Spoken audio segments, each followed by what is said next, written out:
Pucks with Haggs is brought to you by Prize Picks. Welcome to another edition of the Pucks with Haggs podcast, powered by Prize Picks, the exclusive daily fantasy partner of the CLNS Media Network. This is the 178th episode of the Pucks with Haggs podcast. Thank you, as always, for listening. Thank you for your questions. Thank you for chiming in with feedback, with comments, all of that stuff. We appreciate you all as listeners. I'm your host, Joe Haggerty. You can find my work at joehaggerty.substack.com. Subscribe and get yourself a premium membership. You get all of my NHL and Bruins writing sent straight directly to your inbox. I also write columns 3 times a week for the Boston Sports Journal and do a Q&A, which I'm doing this afternoon, Friday afternoon, with the subscribers there to answer their questions. Always fun. And we use a lot of those questions, actually, on this podcast, so subscribe there as well. With me today, longtime friend and colleague, Mark Divver. Mark, please tell everybody where they can find your work, my friend. You can find it at the New England Hockey Journal and at Rinkside, Rhode Island.com, where I do some Providence Bruins coverage. Yes. If you want to know what's going on with the Providence Bruins, check out the Rinkside site. That is go-to for anybody that wants to know what's going on in the farm, wants to know what's going on with the Bruins prospects, just what's happening with Providence in general. And I think nowadays, Mark, it's even more valuable just because we see a lot. Basically, the Boston Bruins have turned into a little bit of the Providence Bruins at the NHL level. Yeah, and, it's kind of cut. I mean, the American League Club exists to serve the National League Club, right? There's no question about that. But at the same time, the goings-on in Boston has kind of cut the legs out from under Providence by taking their captain, Patrick Brown, Vinny Lettieri, Mike Callahan, Ian Mitchell, who am I missing? Fabian Lysel. Providence is going to make the playoffs. They've already made the playoffs. But they're not going to finish second. I'm in the dark now.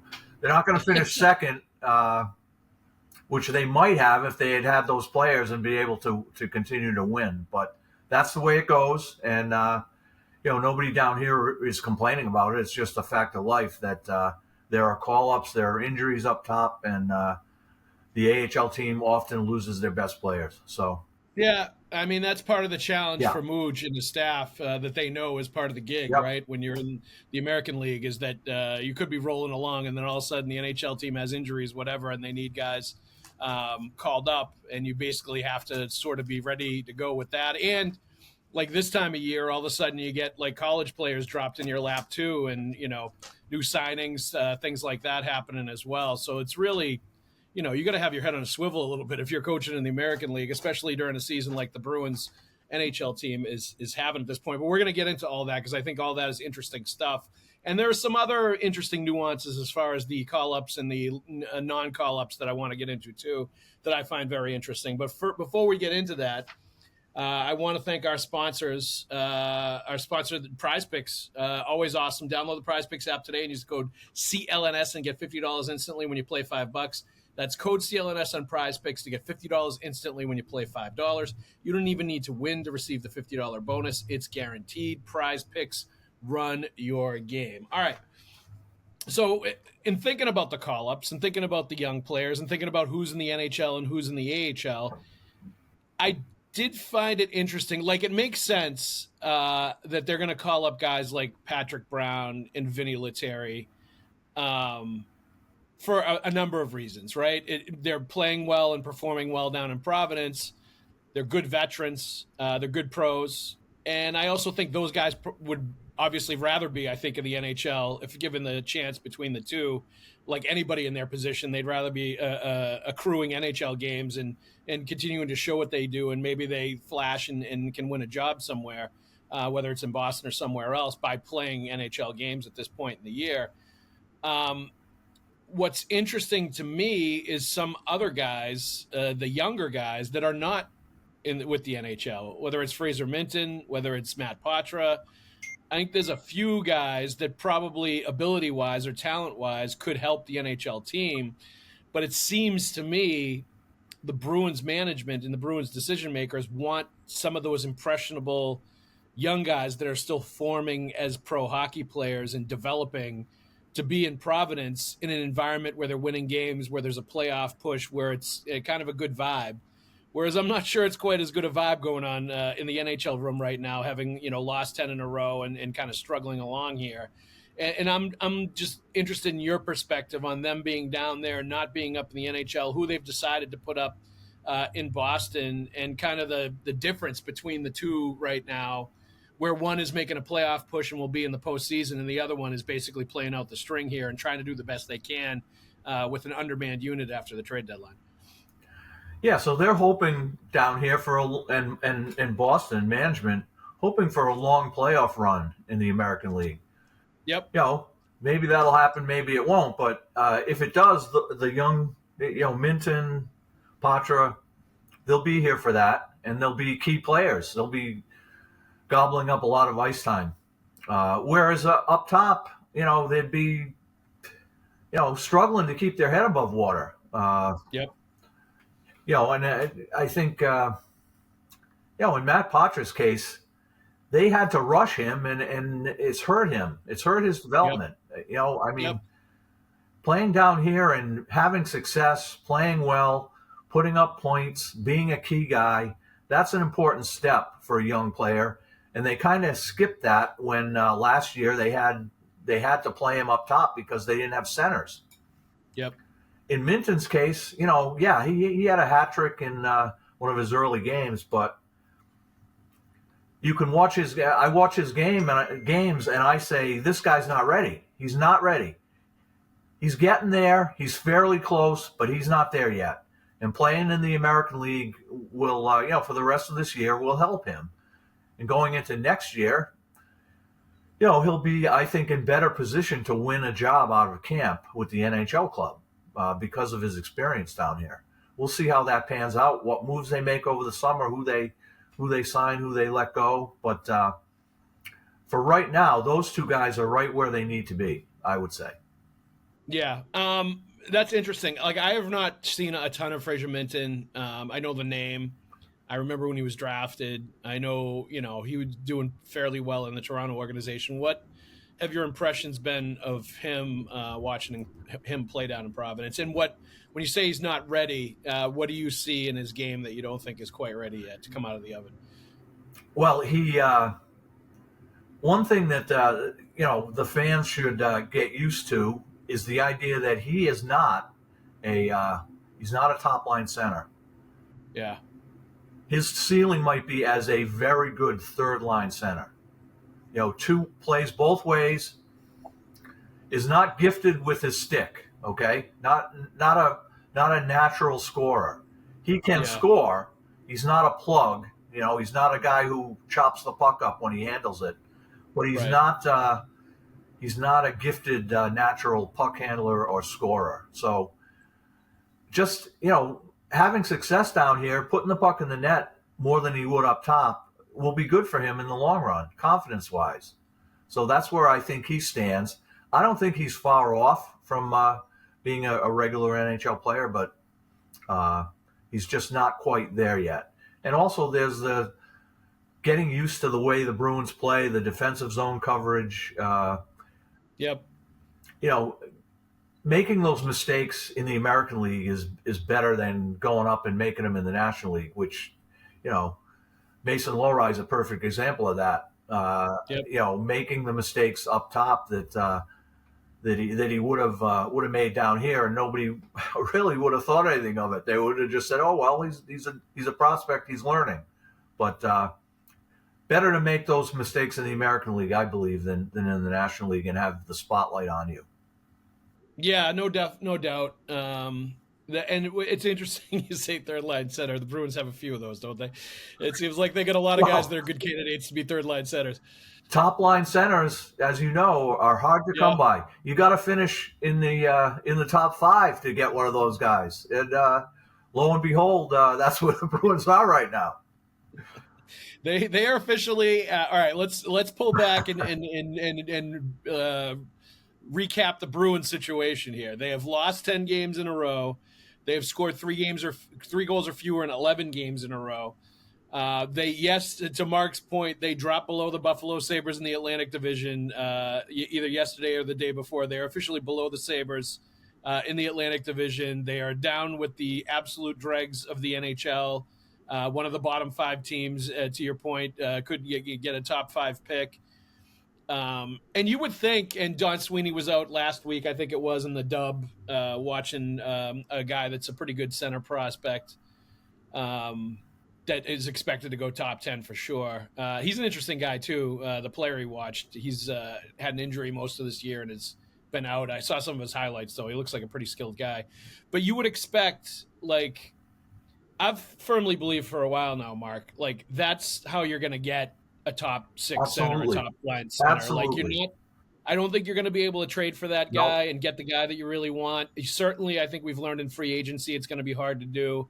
Those guys really don't come up in free agency. Elias Lindholm, maybe they hoped he was going to be a second-line center. I don't know. It seems like they hoped he was going to be a top-line center, but he is definitely, from what I've seen, a third-line center on a pretty good team. And even that, like, you know, I'm going to have to see him for a long period of time as a third-line center to really get a feel on how good he can be.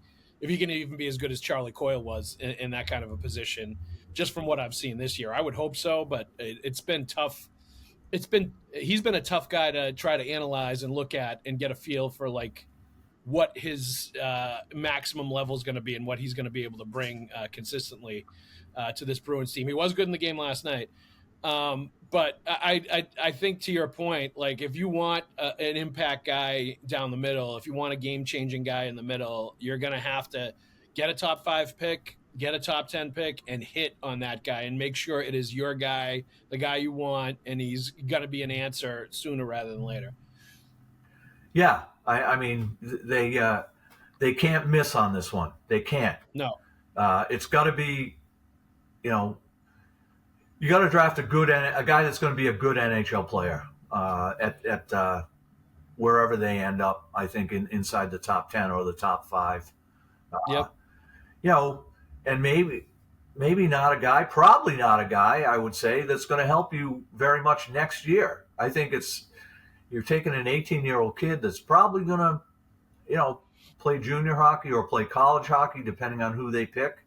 And then, you know, develop their game to be ready in a year, maybe 2 years, maybe 3 years. Who knows? But the idea that they're going to draft, you know, Macklin Celebrini, that's not happening. You know, none of these guys have, you know, look like they're going to be that, you know, that kind of player right off the bat. You know, it could change. It could. We could all be wrong, but that's how it looks right now. Yeah, I mean, like, sometimes people surprise, right? Like, Patrice Bergeron was a second-round pick and wowed everybody and surprised everybody when he came to camp as an 18-year-old and won a job.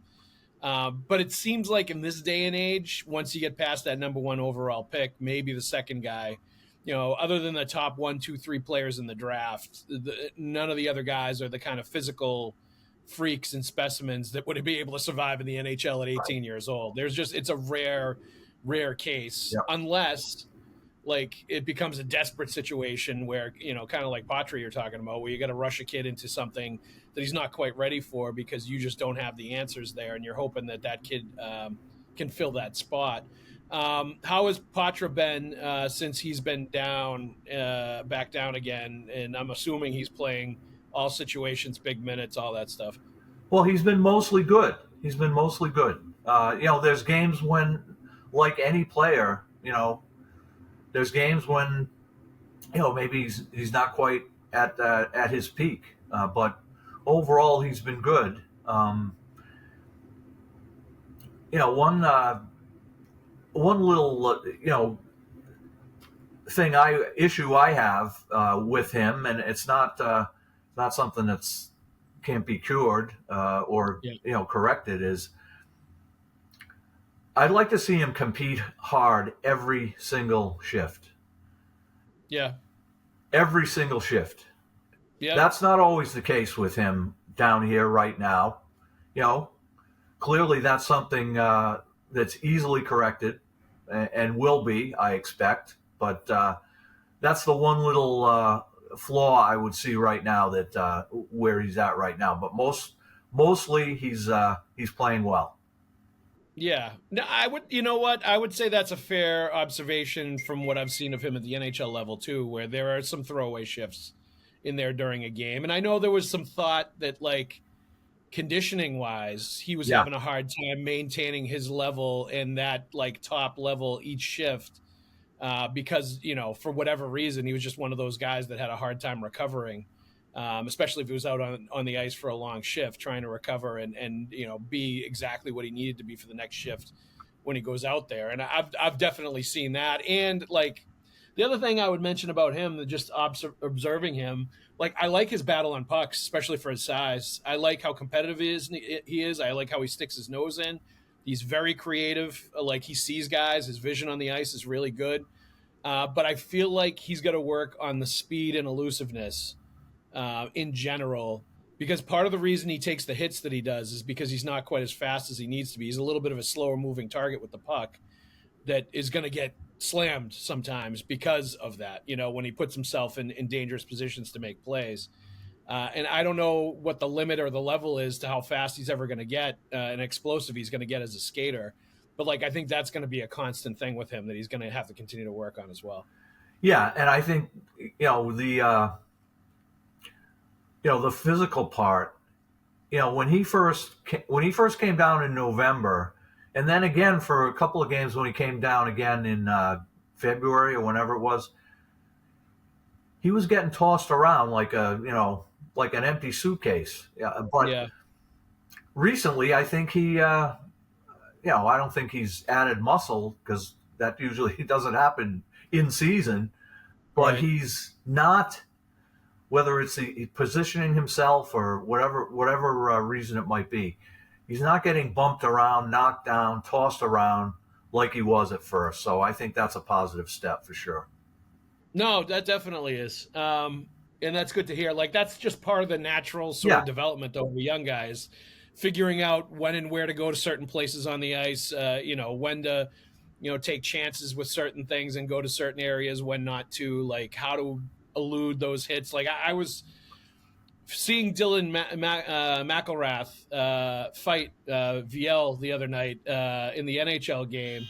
It made me think of, and I think you were there for this, remember the season that they had Pasternak go down and play with the Providence Bruins in the playoffs? Yes. And his playoff run with the P Bruins ended when Dylan McElrath absolutely unloaded on him on the sideboards and blew him up. And after that, the Bruins rethought maybe it's not a great idea for him to be playing in the AHL playoffs. Yeah, I remember that very, very clearly. And that, aside from the fact that it was a top prospect that got hit, that was a completely clean hit. There was nothing wrong with that hit. Just one you got to try and avoid if you're Pasta. Don't put yourself in that position. Well, I'm sure that was a learning lesson for him. Yeah. Especially against a guy that's like 6'5", 6'6". And the guy, the guy's nickname is the Undertaker. So, you want to be ready when that guy's on the ice.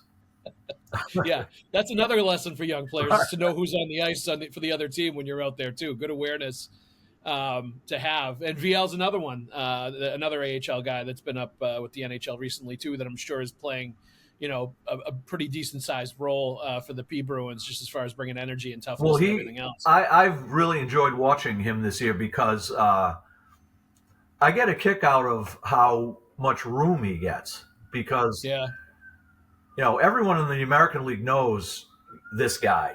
This guy fought Zdeno Chara and lived to tell.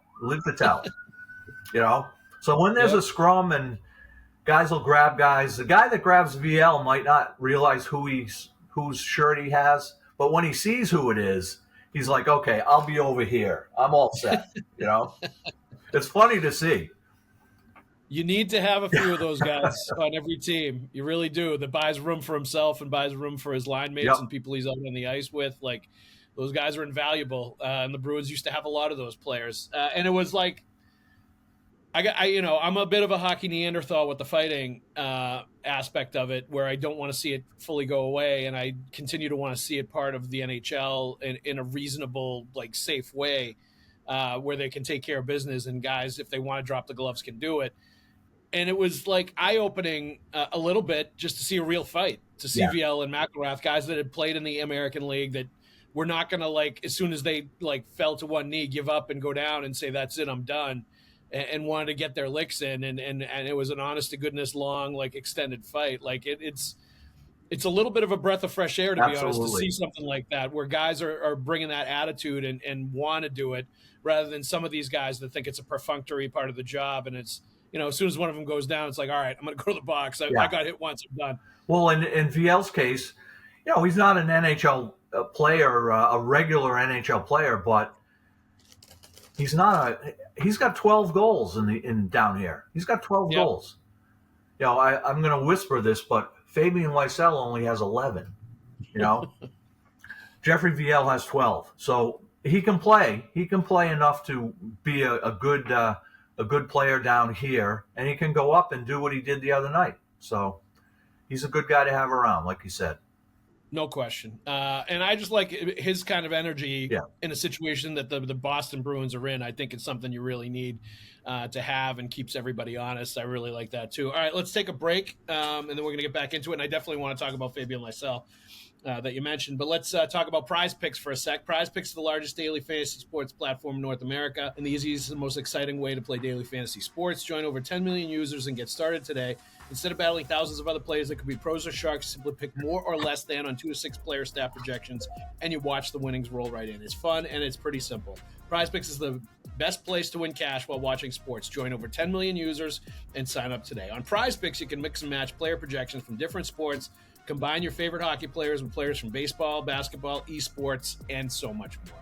Here are some picks for this week. Nathan McKinnon, more than 10 faceoffs won. Alex Ovechkin, more than 17 and a half minutes time on ice. And I think you can take that to the bank for the rest of this season as they try to get him the goal record chasing Wayne Gretzky. We saw OV score one against the Bruins when the Capitals were here. And, man, he was trying to get that empty net goal at the end, too, to pad the total a little bit. He didn't quite get it, but you could see that he wanted it. Marcus Foligno, more than 3.5 hits as well. You can not only win up to 1,000 times your money on Prize Picks. Prize Picks also offers Venmo, MasterCard, and Apple Pay for quick and easy deposits into your account this sports season. Download the Prize Picks app today and use the code CLNS and get $50 instantly when you play $5. That's code CLNS on Prize Picks to get $50 instantly when you play $5. You don't even need to win to receive the $50 bonus. It's guaranteed. Prize Picks, run your game. Fabian Lysel. He's been okay in a couple of games up here. Like, he's generated some shots. He's shown a little bit of speed. He's shown a little bit offensively. I thought it was really interesting that Joe Sacco almost had a smirk on his face after the game, talking about Lysel not being in the lineup against the Capitals, and you could see on the ice why. And that tells me a lot about how the Bruins feel about him, what they think of him as a player, what they think of him as a potential long-term fit in Boston.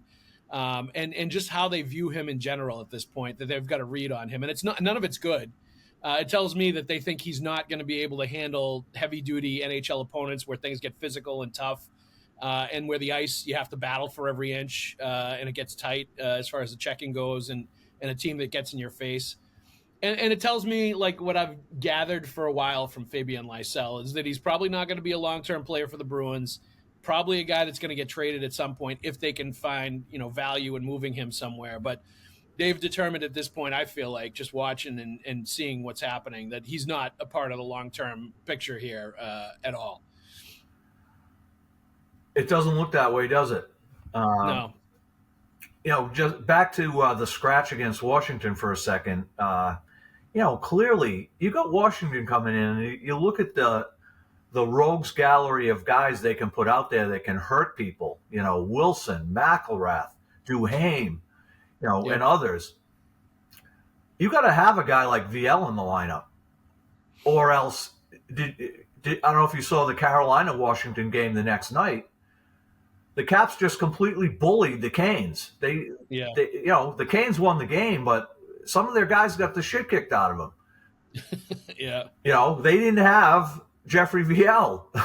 No. So, and Carolina's never really had that guy. No, but in terms of Boston playing Washington, they needed VL in the lineup, not Lysel that night. I don't think that was a tough call at all. But in terms of Lysel, I mean, listen, I've watched the kid for 3 years, and his play up top has been, similar to down here, where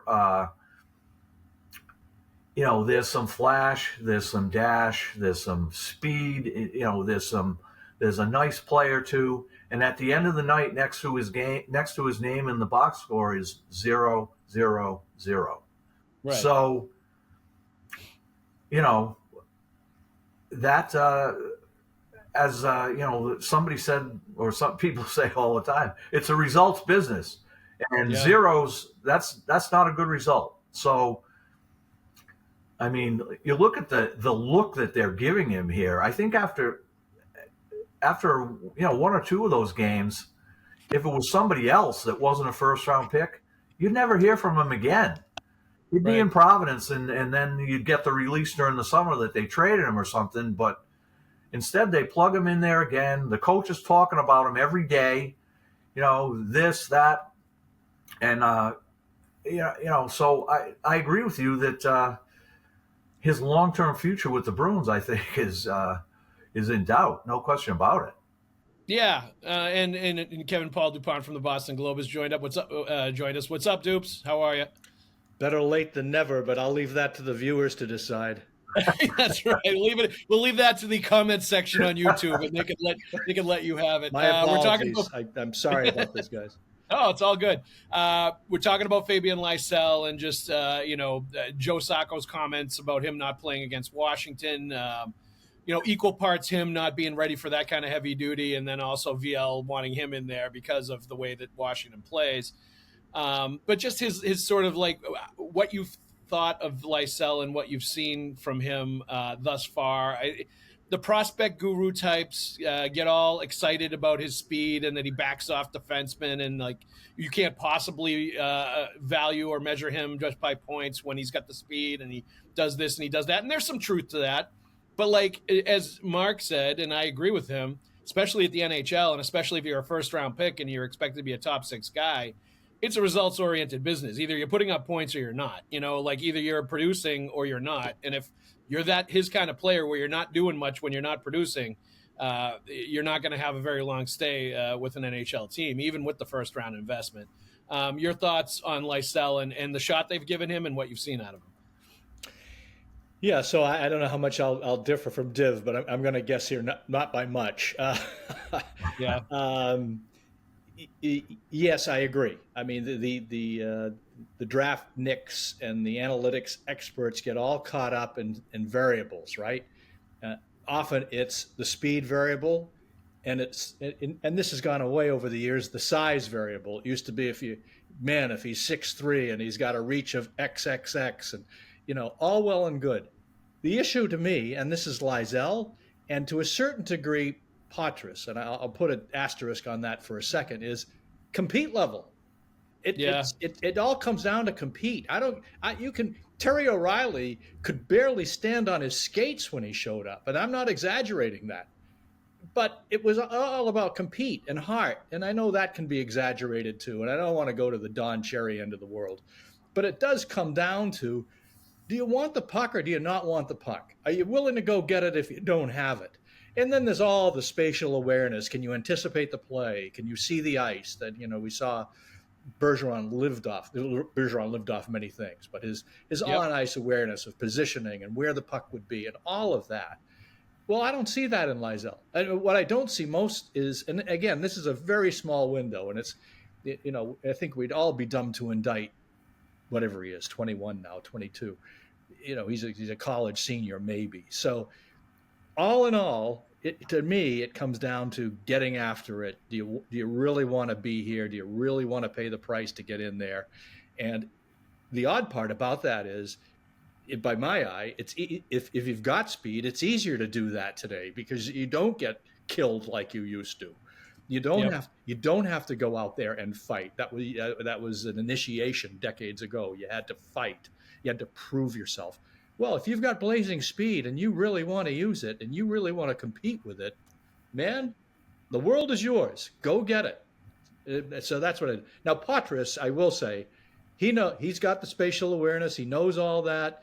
He too often puts himself in some real bad spots. I think what they're doing mostly, by my eye, they're trying to protect him at the moment until he kind of ramps up on not being turned into roadkill with 3 seconds left in the period when it doesn't mean anything. Yeah, and that's a great point, Dupes. And we'd actually talked about Potter earlier, and we had mentioned that exact thing as part of the issue with him. Mark had said since he'd come down to Providence, he'd actually adjusted and been better as far as that goes, not putting him in those spots. Kind of what you want to see in the AHL is develop that instinct of when to go and get the puck, when to not put yourself in the position where you're going to get blasted, and how to survive when you're him. You're not the most explosive, elusive guy out there. Like, part of the reason he gets hit is because he's not as fast as some of these other guys. He's kind of a slower moving target that has the puck on his stick.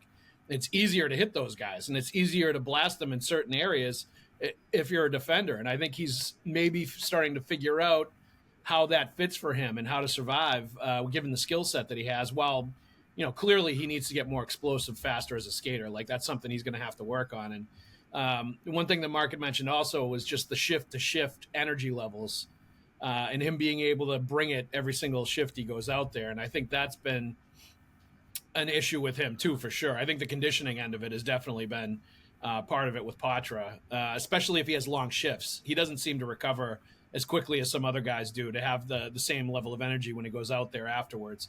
One other young guy, since we're talking about a lot of young guys that I want to talk about that I think is interesting, is Mason Lohrei. He'll flash. He shows you some good skills. He shows you he has the most skill, I think, of any of the defensemen on the Bruins roster offensively, and is really comfortable playing with the puck, is really confident. There's a lot of things I like about him, but you also start to wonder if he's going to get beaten down by like what's happening. A lot of -3s, -4s, like those numbers are starting to pile up as far as the plus-minus goes, the mistakes, the on-ice goals against. And part of it's because he's been pushed in a much bigger role with Hampus Lindholm and Charlie McAvoy injured. And it's just like, he's just got to wear it. And he's kind of in that situation. Dupes, your thoughts on Lohrei and what you've seen out of him, over the course of the season, and especially now that he's had to play bigger minutes and bigger situations. Yeah, I think you've given a good summation there, Haggs. I can't differ with anything you've said there. What I really like about him is his boldness that cuts both ways. Yep. He walks into the bar shooting. I love that. Yep. That hasn't been what we've seen from McAvoy. McAvoy is such a reluctant shooter, and I think overthinks it. And just there's such an advantage. Not always, but there's such an advantage. We saw how BU advanced to the Final Four. Puck comes back, shoot it, get it on. Especially when it's a team right now, and McAvoy's not in the mix. 13 shots on net a night. 19 shots. I mean, there's been a handful of games just recently. They haven't reached 20 shots on net, or their average over these 10 games is barely 20. So I do like that about him. He's got the legs to come in, be bold, and we'll watch that be coached out of him now, right? I mean, that's the other fear here. But either coached out of him or just beaten out of him by mistakes ending up in the back of the net, and eventually that's going to have like an attrition effect on a kid's confidence and his willingness to take risks. A young player. Yeah. So I like the risk taking and the boldness, and you do see it. You see the raw talent in there. So I obviously he's got huge defensive voids in his game that he's going to have to learn, but. The fact that he's that bold, he does have the legs, he does have the size. To me, he's a very coachable product. Now, if we're seeing the same stuff in a couple of years when assuming everything that we know today is what's going to happen, McAvoy is at the top of the chart, and that you can slot him into second. He should be third pairing right now, Lohrei, and then use him on power play if that's where you want to use him. So if you've got real order to the back six, I think he'll progress and be a player, and that he'll end up being ostensibly a find for them. And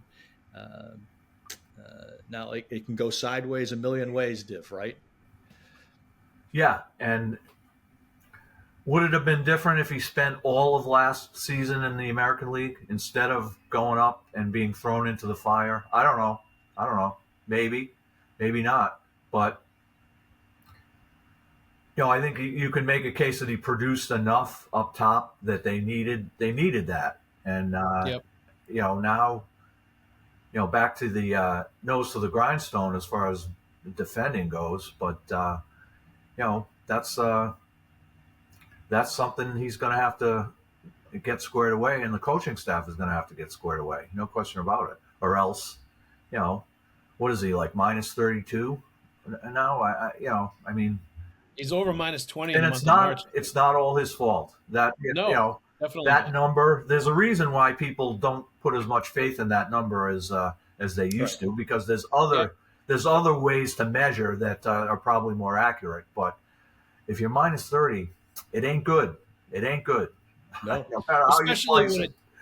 Especially, when you're comparing it, when it sticks out versus everybody Yeah. else on the team, when it's a significantly bigger dash next to your name than everybody else, that's saying something to me. I mean, there's no other way around it. But to Dupes' point, when you're a team that is going whole periods with 0, 1, 2 shots on the regular, you're going to have a lot of players that are going to be minus. Yep. Because you're not putting the puck in the net, and you're going to get scored on, and it's going to be ugly for everybody. So, it's definitely not on him. It's not on Swayman entirely, although he's struggled at times. Right. I think he's been better the last couple of games. And, it's interesting to watch right now for me, just to see who wants it, who wants to stay, who wants to compete, who wants to continue to, have a job in the NHL and play for the Bruins next year. Some guys I think are showing hunger and showing they want to be here and playing well. Pasternak has been good most nights, very good most nights. Morgan Geekie I think has been excellent for the most part. Yeah, they're making mistakes sometimes, but it's because they're trying to make things happen because they're basically the only line that's scoring. Right. A guy that I've liked, and he dropped the gloves last night, uncharacteristically, is Cole Koepke. I think he's played hard. And I think he's been, he's shown, I think, that he wants to stay and he wants to at least play in the league. He's making plays. They're not always getting finished. He's taking the puck hard to the net. He's playing hard. You can tell he's doing things to show. Who's Nadinov? I think he's shown flashes of something that I've liked. Jokiharju, I think, looks like a steady guy that they should keep around. I liked him defensively. And all around, I think Zadorov has been better playing with him as a partner. Maybe the Bruins have found something there. Mark, anything that you've seen or things that have stood out to you over this long stretch where they're clearly outgunned every single night when they take the ice? Well, Swayman last night, when it was 3-0, and that bad goal, that bad turnover, Gallagher had a freebie there in front. Yep. We've seen games recently where the wheels came off after that. The goalie couldn't stop anything. The D didn't defend, and it ended up 7-1 or 6-1. A small bit of sunshine was the fact that it didn't end up that way. The final score was 4-1 with an empty netter, but they hung in there. So that was good for Swayman to be able to reel that in. And Zadorov, I'm enjoying, honestly, the last little while, I'm enjoying watching him play because he brings kind of an FU attitude that, he'll go at anyone, he'll chirp anyone, he'll answer the bell, anyone who wants to fight him, he'll do it. Does he make mistakes? Yeah, sure he does. He makes a lot of mistakes. But having that guy, is he's an asset at this point, I think. Mistakes, high salary, he's probably making too much, but I would rather have him at this point than not have him, or have some other player that's doesn't bring those elements to the game. So I've liked him. I don't know the rest. Who's Nadinov? I liked at the start, and he makes good plays here and there, but you want to see more, like with Lysel.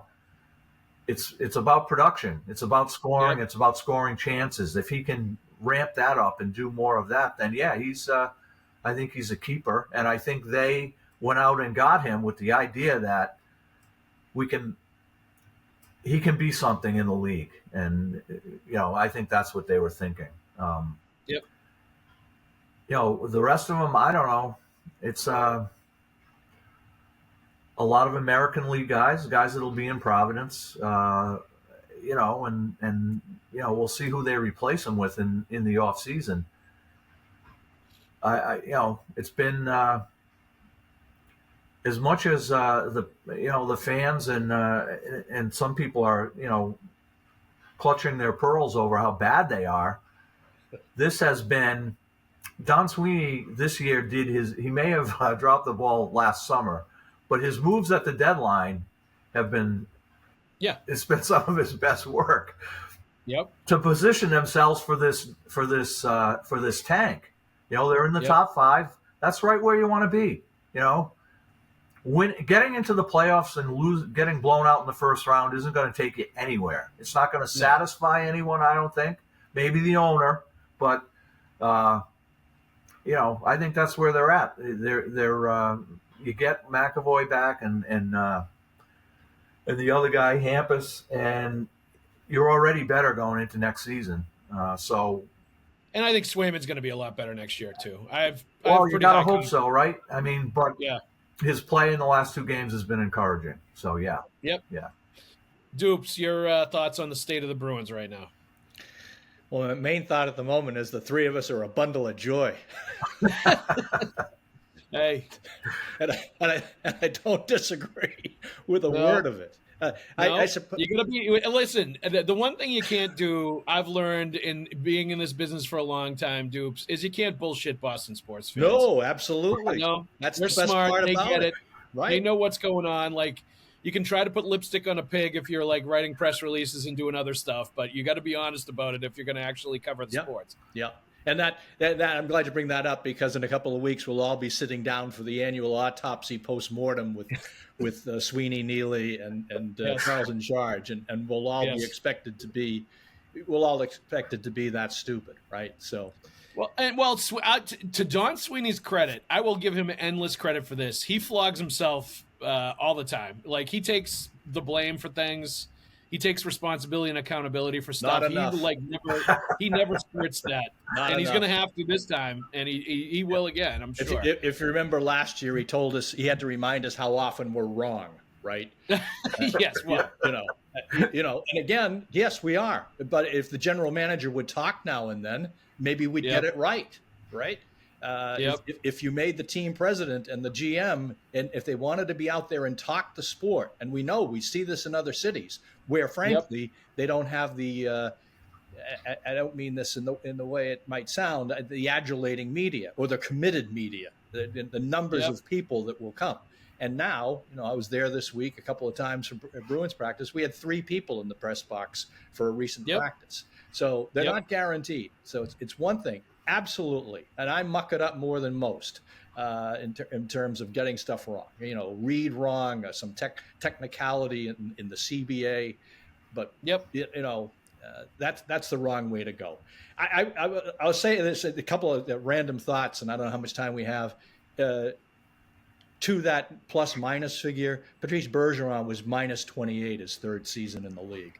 So that tells you what that stat is about. And it is. It's a mirror. But I think he was playing with Brad Boys and Marco Sturm that year, if I remember correctly. You're going to use that as a template for a guy. It's crazy. The one guy we haven't discussed here that I think we should is Johnny Beecher. Right now it's Johnny Beecher WTF. I mean, I don't get it. I don't get it. And again, big, fast, right? But it comes down to so what?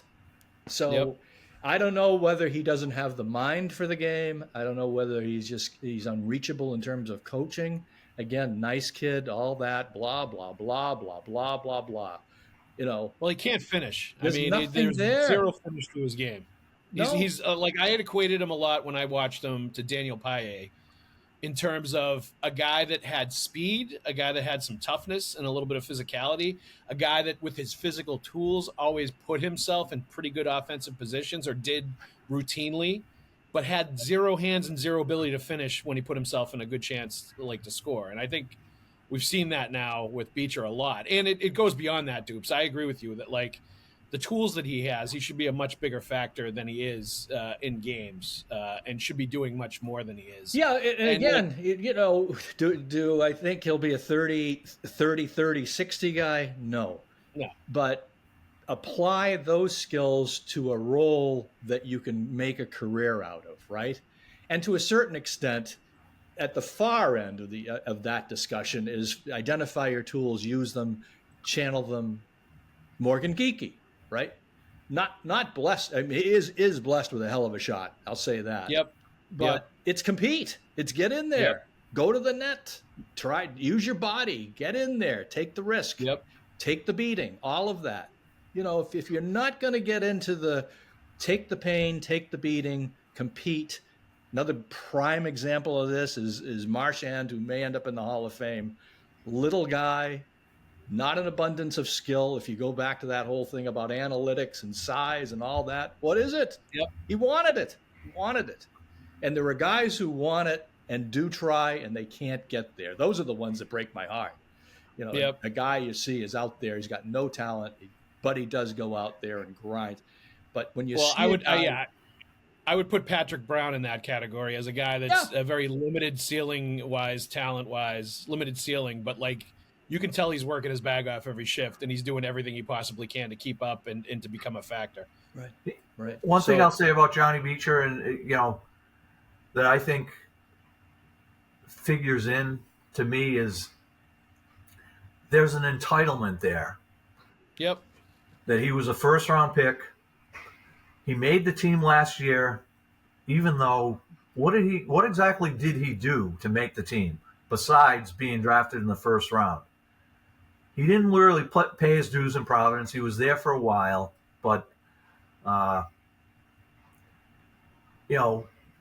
making guys earn it used to be something that the Bruins were, and a lot of teams were known for, were renowned for. I don't see that now. They call Lysel up, and because you want to see what he is here, but there's an entitlement there. First round draft pick. Oh, we got to bring him up. We got to play him. He's got to be in the lineup. Well, how about some responsibility on the player to act like you're going to grab that job and hold on to it. You're never going to let it go. And you're not seeing that with some of these guys, So I think Beecher, my God, I think he's gotten a free ride this year. The kid hasn't scored. What's he got, one goal in the last 70 games or something? Right. Yeah. I remember talking to him when at one point he'd gone 40-something games without a goal or something like that. He was mired in a huge – and the goal he did have was, I think, he either an empty netter or bounced off his butt and went in or something like that. The scary thing is that a slump? I don't know if that's a slump. That's just him. Right. He can't score. Right. One thing that was telling to me last night in that game, that was a physical game, pretty nasty. The Bruins competed hard in that game, and they were going at it with the Canadians. I liked that was more spirit and more fight. I thought I saw in them last night, an emotional investment than I've seen in them in a while, when they've sort of known that they're playing out the string here, and I liked to see that. But it's the contrast was not lost on me of Nikita Zadorov spitting nails and barking at guys on the Canadians, kind of issuing warnings, intimidating them, all that stuff was going on. And then I see a face-off where Beecher is yucking it up with Cole Caulfield, and the cameras caught it, where they're sitting there giggling and laughing with each other. And that's kind of what I've seen out of him. You know what I mean? Is he's a good guy. I just don't think the intensity is there with him. Well, and I think he kind of that's par for the course in the league now. It's in baseball. Guys are yucking it up at first base all the time.